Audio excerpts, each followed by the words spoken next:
Newsline, read by Elizabeth Awoku, live from Melody FM studios here in the United Kingdom. First, let's check out the headlines. House of Representatives propose all elections for one day in 2027. Lagos and Ogun State brace for a 9-hour daily power outage. On entertainment news, brand promotion oversleeping may lead to eviction of BB Niger S10. And straight to business news, real estate sector surges to 41.3 trillion naira, boost economy. And on the foreign scene, UN chief urges Australia to aim higher as it debates climate goals. And on sports news today, President Tinubu to host Victoria's Super Falcons in Abuja today. Here's the news in detail, starting with entertainment stories. Big Brother Niger host Ebuka Obuchendu has issued a stern warning to the newly introduced male housemate of season 10, cautioning that brand promotion and excessive sleeping during the day could result in eviction. Addressing the 14 male contestants who entered the house during the second launch of the 10th edition, tagged 10 over 10, Ebuka reminded them that the competition had officially begun and there was no room for complacency. He emphasized that sleeping for more than 2 hours during daylight or using the platform for unauthorized brand promotion would not be tolerated. Controversial social media activist Very Dark Man VDM has turned down a 120 million naira offer from music executives such as Subarekan to engage in a celebrity boxing match with singer Portable, describing the proposal as disrespectful and demanding a minimum of 500,000 US dollars before any negotiations can begin. In a video shared via his Instagram page, Very Dark Man lashed out at Subarekan for what he deemed an undervaluation of his brand. He had previously rejected a 100,000 US dollars fight offer to face American rapper 50 Cent. The online personality, known for his outspoken activism, insisted that his worth is far above what Subarekan was offering, stressing that even his recent charitable donations exceeded the proposed 120 million naira purse. And straight to local news. The House of Representatives has proposed a single day for the conduct of the 5 elections in 2027. If the proposal is upheld, the reviewed Electoral Act would empower the Independent National Electoral Commission (INEC) to simultaneously conduct the presidential, senatorial, House of Representatives, governorship, and House of Assembly polls in one day. Other amendments being proposed by the lower chamber of the National Assembly include the payment of 50 million naira by political associations seeking registrations as parties, restriction of presidential election expenses to 10 billion naira, conduct of elections 120 days before the expiration of the incumbent term, and determination of election petitions within 90 days after the exercise. The federal government has set a goal to generate over 2 million jobs across Nigeria through its renewed Help Social Housing Program, aimed at addressing the country's housing deficit and creating economic opportunities for its citizens. This was revealed by the Minister of Housing and Urban Development, Mr. Ahmed Dangiwa, during a working session with the House of Representatives Committee on Housing and Habitat at the National Assembly Complex, Abuja. Mr. Dangiwa explained that the renewed Help Social Housing Program is a flagship initiative designed to provide affordable homes for low-income earners, vulnerable groups, the unemployed, and internally displaced persons. According to him, 100 housing units will be constructed in each of the 774 local government areas across the country. Power distribution companies have said the entire Lagos State and part of Ogun State will experience a 25-day power outage starting from today, July the 28th. The Association of Nigerian Electricity Distributors confirmed that the distribution was as a result of Maintenance work to be carried out by the Transmission Company of Nigeria. ANED Chief Executive Officer Mr. Sunday Odunton said the power disruption will affect the whole of Lagos, some part of Ogun like Shagamu, Ogijo, Abeokuta, and others. Thank you for staying tuned. Newsline returns shortly. Please stay with us.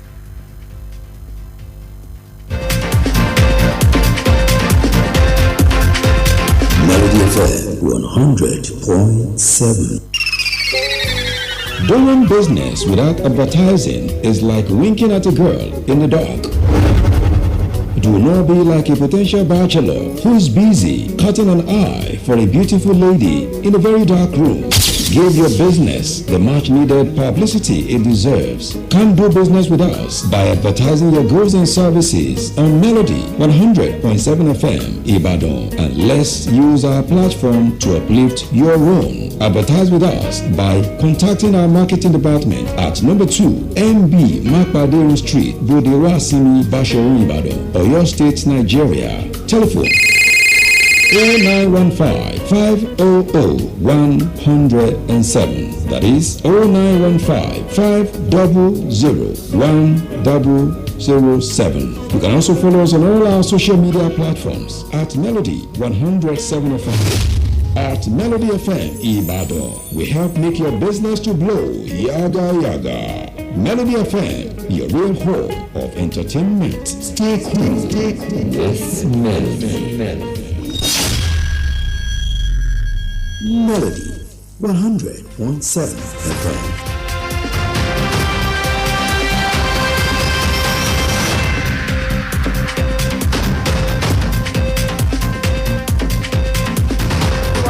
You've been listening to Newsline on Melody 100.7 FM.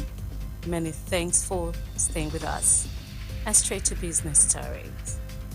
Stakeholders have commended the recent GDP rebasing, noting that the real estate sector's valuation has climbed to 41.3 trillion naira, highlighting its rising contribution to the nation's economy. The contribution of Nigeria's real estate sector to the economic surge to 41.3 trillion naira in 2024, making it the country's third largest economic sector behind only trade and crop production. This is according to the latest rebased gross domestic product figures released by the National Bureau of Statistics. And on the foreign scene, the UN's climate chief has urged Australia to take more ambitious climate action as debate over the country's emissions reduction targets heats up in Parliament.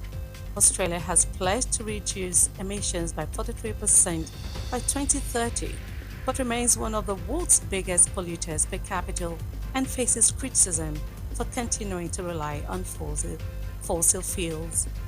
Mr. Steele's comment came as a bill to overturn the nation's goal of net zero emissions by 2050 was moved by an opposition MP in Parliament, and the Labour government considers a new reduction target for the next decade, 2035.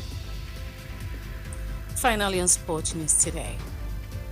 Victorious members of the Super Falcons of Nigeria are due in Abuja, the capital of Nigeria, this afternoon to be received by the President of the nation, Bola Ahmed Tinubu.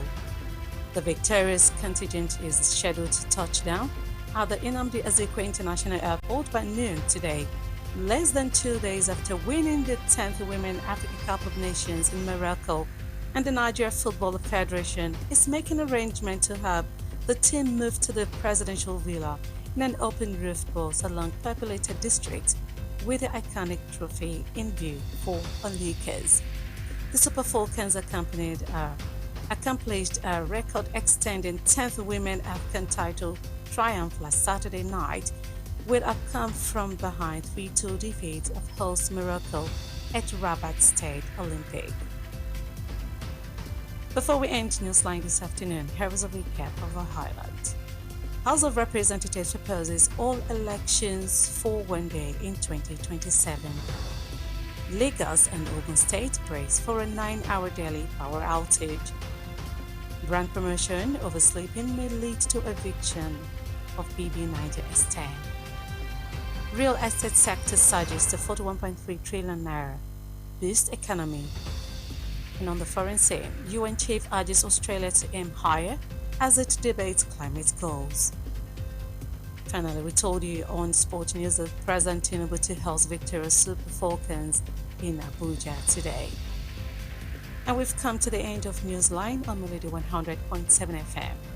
Kindly join us on our social media platforms for more news stories and excellent programming. Newsline was compiled and produced by Bobola Ifemi. Edited by Demeter Ibrahima. I am Elizabeth Awoku. Please stay tuned for the Yoruba version of the news shortly. Good afternoon, and thanks for listening.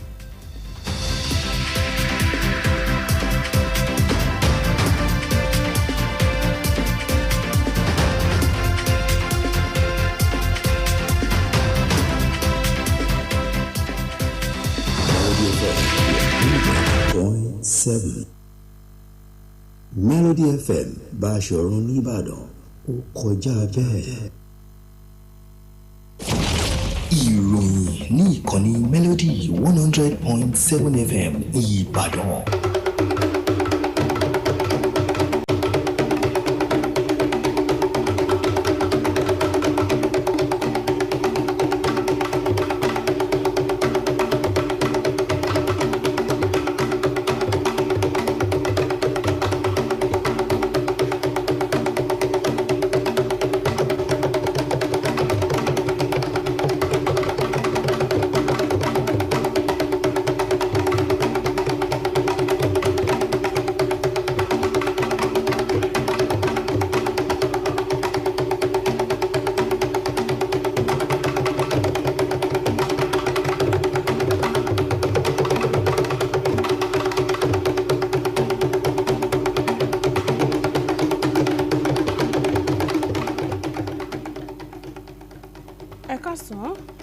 àsìkòṣẹ́ látàárọ̀ àkójọpọ̀ ìròyìn ló ń dé sí etí ìgbọ̀nyìn láti ìkànnì Melody 100.7 FM Ìbàdàn. Adenike Adésóyè lóníròyìn ṣáájú ẹgbẹ́ kókó olóròyìn náà. Ilé-ìgbìmọ̀ aṣojú-ṣòfin dábàá kí gbogbo ètò ìdìbò wáyé lọ́jọ́ kan náà lọ́dún 2027. Ìpínlẹ̀ Èkó àti ìpínlẹ̀ Ògùn gbáradì fún ìdákù iná ọba tí ó máa wáyé fún wákàtí 9 lójoojúmọ́. Nínú ìròyìn àmúlùdùn, ṣíṣe àgbélárugẹ orúkọ iléeṣẹ́ tàbí ọjà kan oorun àsùnjù lè yọrí sí fífọwọ́sí júwe ilé fún ni nínú bíbí Nàìjà ẹlẹ́kẹ̀wá irú rẹ̀. Lábala okòwò, ẹ̀ka títà àti rírà ilé ohun ilẹ̀ gbẹnu sókè pẹ̀lú tírílíọ̀nù 41 ó lé díẹ̀ náírà tó sì tún ṣe àgbélárugẹ fètò ọrọ̀ ajé ilẹ̀ yìí. Nílẹ̀ òkèrè, adarí ẹ̀ka tí ó mójútọ́rọ̀ ojú ọjọ́ nínú àjọṣepọ̀ àgbáyé rọ ilẹ̀ Australia láti ní àfojúsùn tó ga níbi ó ṣe ń jíròrò lórí ọ̀rọ̀ ojú ọjọ́. Lábala eré ìdárayá, ààrẹ Tinubu yóò gbàlejò ikọ̀ Super Falcons nílùú Àbújá lónìí. Ìròyìn ọ̀hún rèé lẹ́kùnrẹ́rẹ́.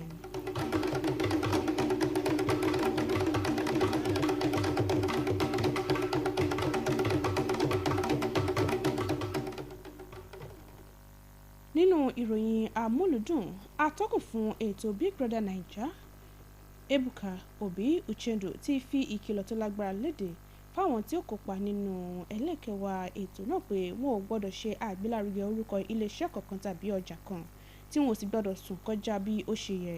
Nígbà tí ó ń bá àwọn ọkùnrin 14 tó darapọ̀ mọ́ ètò náà láàkó ètò ìṣọ́ lójú keje fún ìṣíkẹ̀wá rẹ̀ sọ̀rọ̀, Ebuka rán wọn létí pé ètò ọ̀hún ti gbéra sọ. Ó ní sísùn kọjá wákàtí 2 lọ́sàn-án tàbí dídárúkọ iléeṣẹ́ kankan tàbí iṣẹ́ kan tàbí ọjà láì gba àṣẹ yóò ṣokùnfà kí olùkópa bẹ́ẹ̀ kó kọrí sí ilé wọn.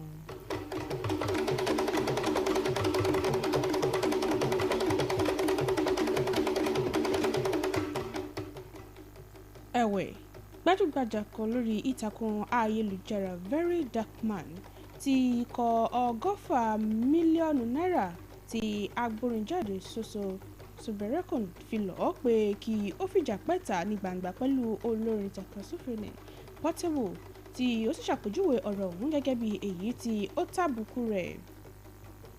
pẹ̀lú àfikún pé ó gbọ́dọ̀ fi ó kéré jù $500,000 lọ kóun tó lè bẹ̀rẹ̀ ìdúnàdúrà kankan.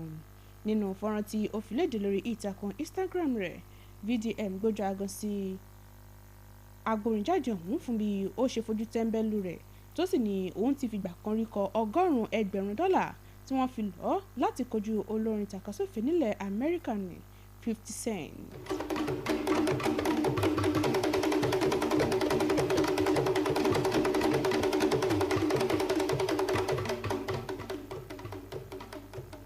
Nínú ìròyìn míì, ilé ìgbìmọ̀ aṣojú-ṣòfin ti dábàá pé kí gbogbo ètò ìdìbò márùn-ún tí ó wáyé lọ́dún 2027 ó wáyé lọ́jọ́ kan ṣoṣo. Tí àbá náà bá fẹsẹ̀ múlẹ̀, òfin ètò ìdìbò tí wọ́n tún gbéyẹ̀wò yóò fún àjọ elétò ìdìbò nílẹ̀ yìí INEC láǹfààní láti ṣe ètò ìdìbò ààrẹ, ètò ìdìbò ilé ìgbìmọ̀ aṣòfin àgbà, ètò ìdìbò ilé ìgbìmọ̀ aṣojú-ṣòfin, ètò ìdìbò gómìnà àti ti ilé aṣòfin ìpínlẹ̀ láǹfààní láti ṣe ètò ìdìbò ọ̀hún lọ́jọ́ kan náà. Àwọn àtúnṣe míì tí wọ́n tún dábàá rẹ̀ ni wípé kí àwọn ẹgbẹ́ tí ó bá fẹ́ di ẹgbẹ́ òṣèlú kó máa san $50 mílíọ̀nù fún ìforúkọsílẹ̀. Owó tí wọn yóò ná lórí ètò ìdìbò ààrẹ ò gbọ́dọ̀ kọjá $10 bílíọ̀nù. Ètò ìdìbò gbọ́dọ̀ wáyé lókù 100 tí sáà ìjọba tó wà lórí àlééfà yóò tẹnubodò àti ṣíṣe ìdájọ́ lórí àwọn ìpẹ̀jọ́ tó bá jẹyọ láàrin 90 ọjọ́ lẹ́yìn ètò ìdìbò náà.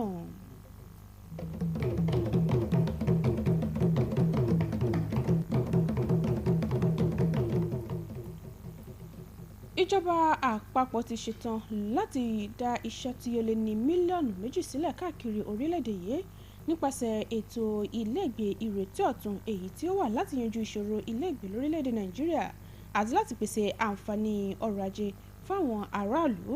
Mínísítà fọ́rọ̀ ilégbèé àti ìdàgbàsókè àwọn agbègbè ńlá Ọ̀gbẹ́ni Ahmed Dangiwa sọ ọ̀rọ̀ yìí lákòó ìpàdé pẹ̀lú ìgbìmọ̀ tẹ̀kótó ilé aṣojú-ṣòfin nílé ìgbìmọ̀ aṣòfin àpapọ̀ ilẹ̀ nílùú Àbújá. Ọ̀gbẹ́ni Dangiwa ṣàlàyé wípé ètò náà wà láti pèsè ilégbèé tówó rẹ̀ ògùn pa fún àwọn tí ó ń pa owó kékeré, àwọn tí ò rọ́wọ́ họrí, àwọn tí ò níṣẹ́ lọ́wọ́ àtàwọn tí kò nílé lórí.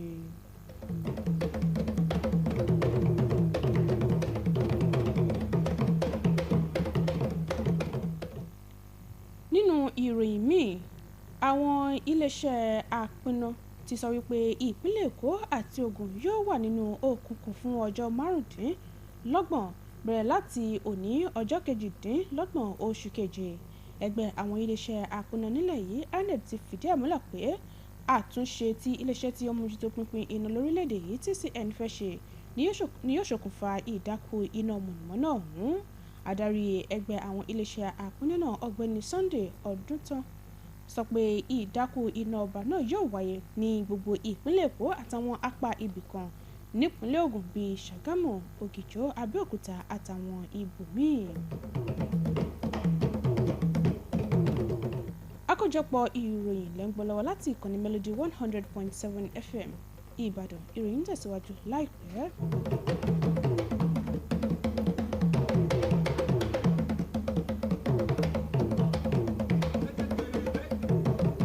Melody FM Báṣọ̀run nìbàdàn ó kọjá bẹ́ẹ̀.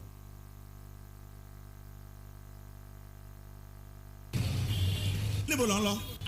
Mo ń lọ kéde ọjà mi ní rédíò kan bẹ́ẹ̀ ni. Níbo?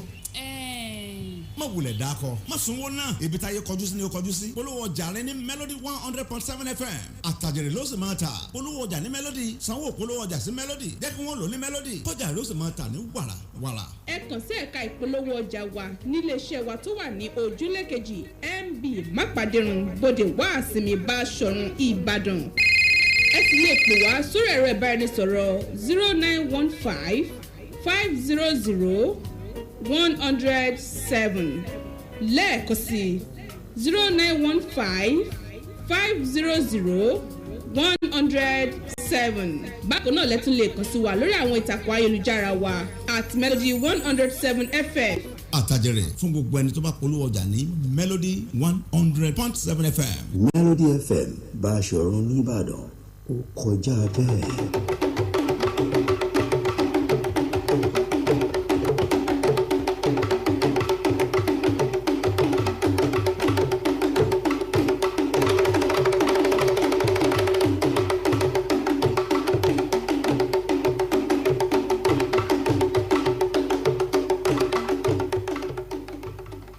ẹ káàbọ̀ padà ìròyìn tẹ̀síwájú.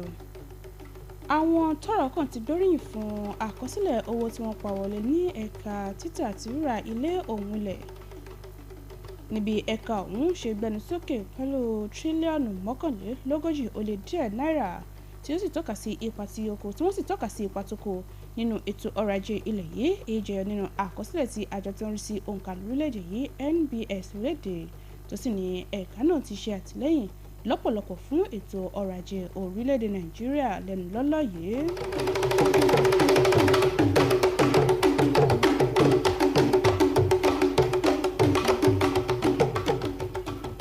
Lábala nílẹ̀ òkèrè, adarí ẹ̀ka tí ó ń sọ̀rọ̀ ojú ọjọ́ nínú àjọṣepọ̀ àgbáyé ti rọ ilẹ̀ Australia láti túbọ̀ gbé àwọn ìgbésẹ̀ àkìn lórí ọ̀rọ̀ ojú ọjọ́ níbi ìjíròrò ṣe ń jiyọ lórí àdínkù ooru tí ó ń wáyé ní ilẹ̀ náà.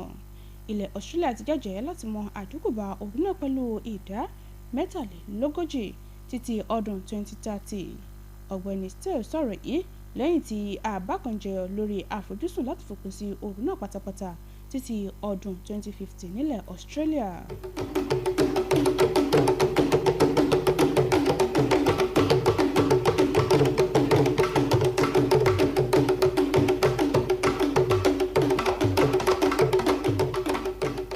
Lábala eré ìdárayá, àwọn ọmọ ikọ̀ Super Falcons ti orílẹ̀-èdè Nàìjíríà ní ààrẹ orílẹ̀-èdè yìí Bọ́lá Tinubu yóò máa gbà lálejò lónìí nílùú Àbújá. Àwọn ọmọ ẹgbẹ́ agbábọ́ọ̀lù ọ̀hún yóò gúnlẹ̀ sí pápákọ̀ òfurufú Nnamdi Azikiwe lọ́sàn-án òní lẹ́yìn tí wọ́n gba ife ẹ̀yẹ ìdíje bọ́ọ̀lù aláfẹsẹ̀gbá táwọn obìnrin nílẹ̀ adúláwọ̀ WAFCON ní ilẹ̀ Morocco. Tájọ tó ń rí sí bọ́ọ̀lù aláfẹsẹ̀gbá lórílẹ̀-èdè yìí NFF sì ti ń ṣe ètò bí àwọn ọmọ ikọ̀ ọ̀hún yóò ṣe dé iléeṣẹ́ ààrẹ. Ikọ̀ Super Falcons ṣe àṣeyege fúngbà kẹwàá nínú ìdíje WAFCON lálẹ́ ọjọ́ àbámẹ́ta pẹ̀lú àmì ayò 3-2, èyí tí wọ́n fi fẹ̀yìn ikọ̀ ti orílẹ̀-èdè Morocco tó jẹ́ olùgbàlejò ìdíje ọ̀hún bẹ́lẹ̀.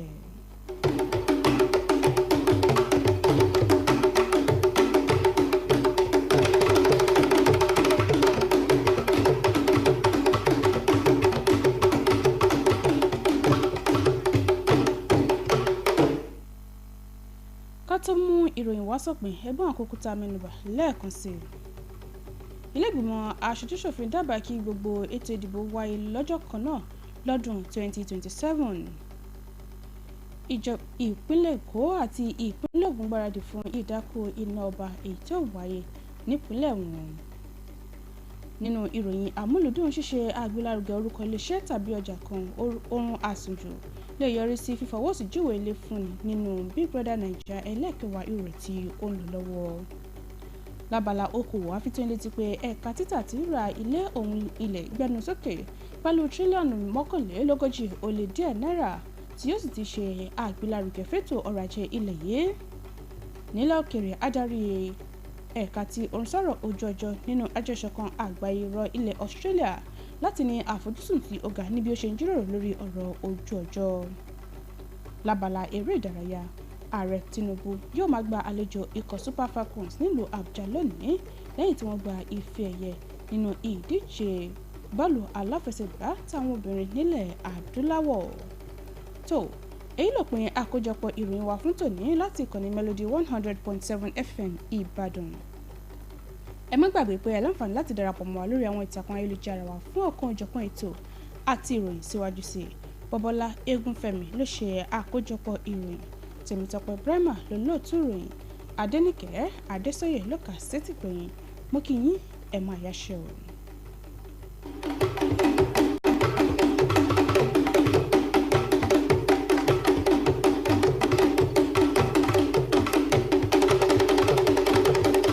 Melody FM Báṣọ̀run nìbàdàn ó kọjá bẹ́ẹ̀.